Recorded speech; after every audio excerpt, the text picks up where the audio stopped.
All right, question number 10 from the 2016 practice exam is an integral with some u substitution. So we have talked about these. Remember, when we make u substitution, probably one of the important things to be aware of is we also have to change these boundaries here. So we got to change those boundaries.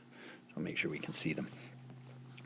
All right, so I'm going to start with the u substitution first of all. So we're told u is equal to 2x minus 1. So I'm also going to take du, then becomes 2 dx. Well, if I look up here, I don't have 2 dx. I really just have dx. So I'm going to do a little switch. Dx is now 1/2. 1/2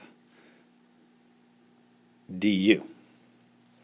All right, now I'm going to worry about my boundaries here as well. So I know A, the lower boundary, which is 2 here, it's going to change because u is 2 times x minus 1, so this becomes 2 times 2 minus 1, and my lower boundary is actually going to be 3.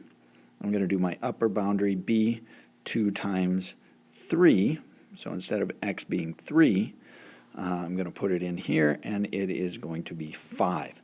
So now my integral, and this is another one of those kind of setup but do not solve, we're going from 3 to 5.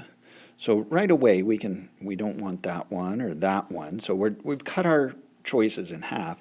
So we're going from 3 to 5 of g of u, because I'm substituting my u, and dx was 1/2 du. Well, our rules for integration says I can take that 1/2, pull it out front. That is 1/2 3 to 5 gu du, and that is d.